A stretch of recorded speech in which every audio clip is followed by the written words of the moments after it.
One of the greatest lessons I learned early on about effectively managing a team of people was to remove one particular word from my vocabulary. And since I stopped using this word 20 years ago, over 20 years ago, I've seen a dramatic positive change in my effectiveness as a leader. What is the word? Hang on and I'll tell you all about it. Running a service business can be hard.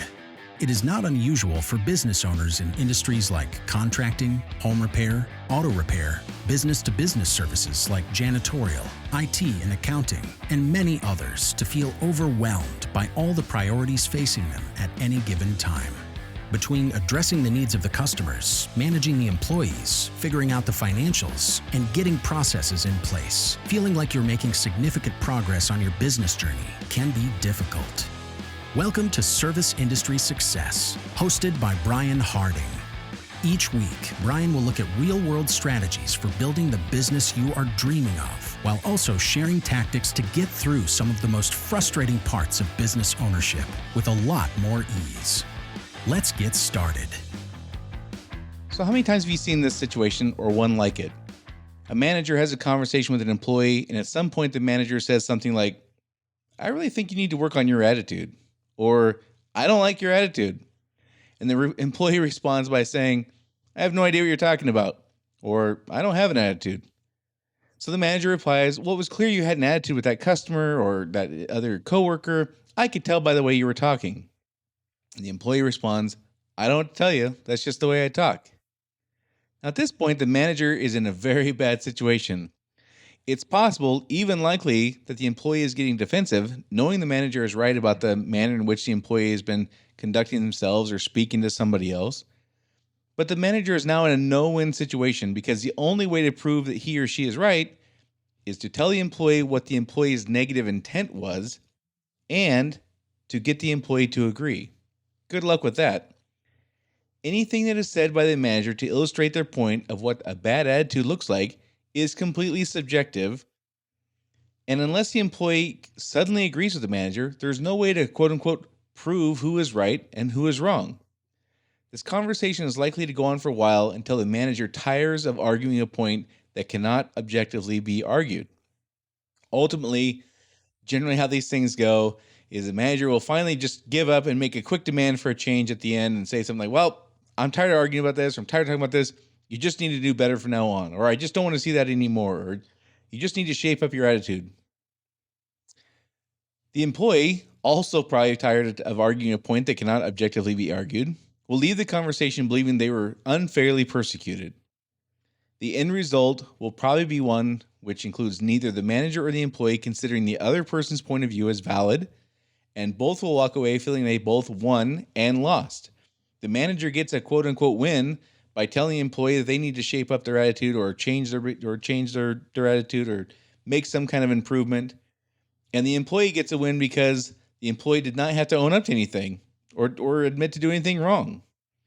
But they both lost because neither one can feel like their perspective was validated, and this is a problem when trying to change or address a person's quote unquote attitude.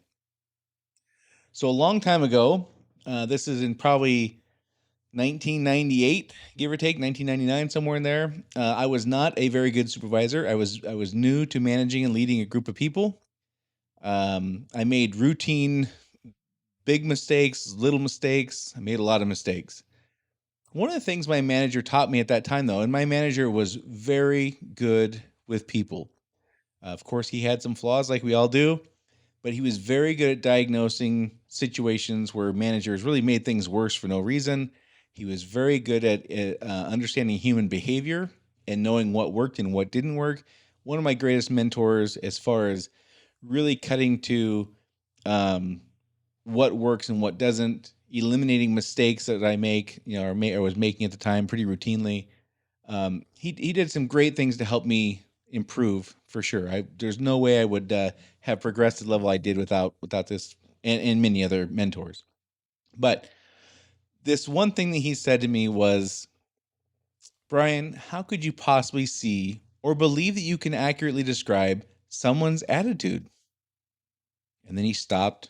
There's this long, awkward pause because the obvious answer is that I couldn't. But like many people, this was language I was comfortable using. I would routinely talk about somebody's attitude and expect that people just believed what I said was right, even though there's no way I could possibly know what their attitude was. Attempting to address a person's or describe a person's attitude requires having knowledge of their thoughts and their intent. Neither of those two things can be known by anyone except for the person whose quote unquote attitude is being evaluated or addressed or speculated about. So, any conversation involving a person's attitude is futile from the very onset. So, this manager taught me that you can only coach or discipline or address people based upon things you can see, describe, or measure. And attitude does not fall into any of those categories. If you don't address things that you can see, describe, or measure, it'll turn into a he said, she said argument over completely subjective beliefs and nothing will get resolved. In fact, it'll almost always get worse. I can see, describe, and in many cases measure somebody's behavior. I can use objective data to coach and critique behavior. So rather than addressing a person's attitude, I strongly recommend we address specific behaviors, which we can see. So, for example, instead of saying you had a bad attitude, I would prefer to describe what I witnessed, which is I saw you roll your eyes. I saw your tone change. I saw you walk away while that other person was speaking. These are behaviors and actions that I can objectively state happened. And it would be very hard pressed for somebody to deny walking away when somebody else is talking. They might try something like, well, I thought they were done talking or something like that. But that's a huge improvement over here's what your intent was and here's what you were thinking and here's why you were behaving this way. Good luck with those arguments. So I think we should stick to addressing what we know, what we've witnessed, and what we can measure. Getting into a debate with somebody about what their intent was in doing something is at best a giant waste of time. And at worst, can create hard feelings that last for months or even years. I know of very specific incidents and situations where people have held grudges over this kind of thing for years. It's crazy how pissed people get when somebody else speaks as if they know what they're thinking or what their intent was. You've seen this, no doubt, with your romantic relationships, with your spouse, with your children, with your parents. We've seen this all through life. When people start speaking about what they think your intent was and what they think your thoughts were, really bad things start to happen. So for this reason, I simply do not use the word attitude at all, and I haven't now for over 2 decades. I do not allow my management team to use the word attitude unless they're quoting somebody. I specifically address problematic behaviors and actions. So the same situations I've dealt with the same situations in my career over the last 20 plus years of managing people that people who use the word attitude have to address. There's tons of examples of people doing really crappy things to each other as employees or dropping the ball for customers or frankly just not appearing to care or just kind of mailing it in sometimes, not following processes. I've had to address all that stuff just like anybody else in a leadership role would. But I've done it without using the word attitude. I specifically talk about behavior and actions, or sometimes inaction.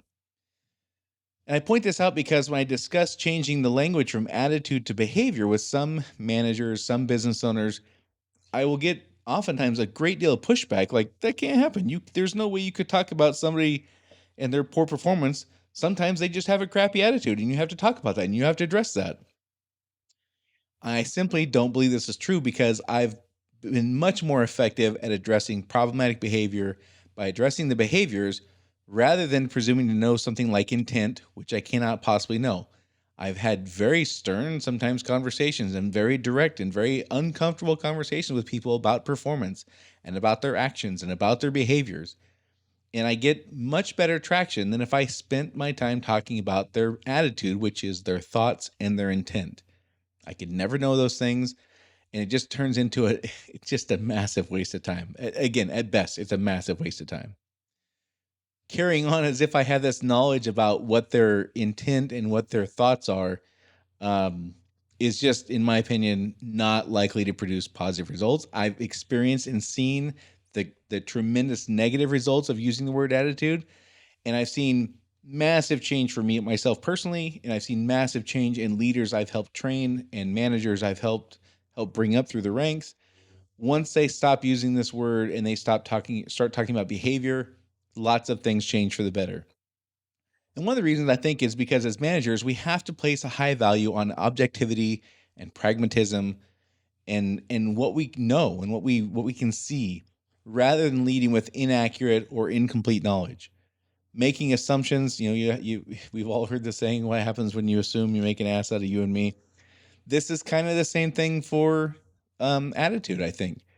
It's assuming that we know something we can't possibly know. And the person we're accusing knows we can't possibly know. So we immediately kind of give them the upper hand here. And the whole conversation is going to sidetrack into subjective, go nowhere conversation, rather than getting what I really want done, which is change your behavior. Don't treat your coworkers like that. Don't treat the customer like that. Don't drop the ball. Come to work on time. Whatever it is, that's the behavior I want to see changed. I would rather be much more efficient and effective at that than carrying on a conversation about something I cannot possibly know. I know what I can see. I know what I can hear. I even know what was reported to me by a customer or another employee, even if I didn't see it. Now, that doesn't mean that it's always accurate and that I hang my hat on it being 100% the truth. I think we've talked about that before. There's three sides to every story, but I can know what somebody told me and I can report that. And when they do that, when somebody brings something to me, when an employee brings me something about another employee, a complaint or something, or a customer brings a complaint of some sort, and they use the word attitude, I don't necessarily, especially with a customer, I don't necessarily correct them and say, you can't use that word attitude. I will say things like, what kind of behavior did you see? What actions did you see? Because that is what I need to take back to the employee to get the correction I need. It's not healthy or helpful for me to have long-term conversations about somebody's attitude and their intent and their thoughts. I can see and know what behavior or an action was. There's no way I can know their thoughts or intents. Therefore, I could never really know somebody's attitude. I would rather work with things I know and can see and can measure. And I would even take this a step further and tell you that one of the things that I believe has helped create a thriving culture in many of the companies I've worked for, where I was responsible for creating these cultures, is to prohibit managers, supervisors, even leads, anybody in a leadership or influencing kind of role. Just tell them this is a word that's off limits. You cannot use the word attitude except in cases where you're quoting somebody. If you're quoting a customer who calls and says so-and-so had an attitude, then you can use the word. Of course, you're quoting somebody else. But you can't use it to describe somebody else's behavior when you mean behavior. You need to speak about behavior when that's what you mean. And if you aren't sure what the behavior was, then we need to clarify that before we move on. And it doesn't take one of the things that happens when we do that is by teaching our leadership team and our managers that this word is kind of off limits, word will kind of trickle out that that's the case. Like it'll become known that this is a word that's just not really acceptable. And what happens when that begins to take place is employees of all sorts will start catching themselves saying, oh, attitude. Oh, wait, I know we're not really supposed to say that.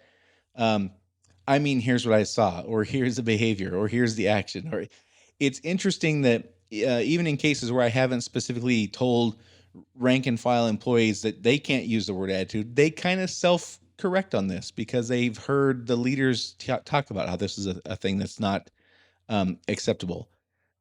Especially if there's, a group, like a small office with a group of people, and they might overhear conversations where I talk about this is a word that's not allowed to be used.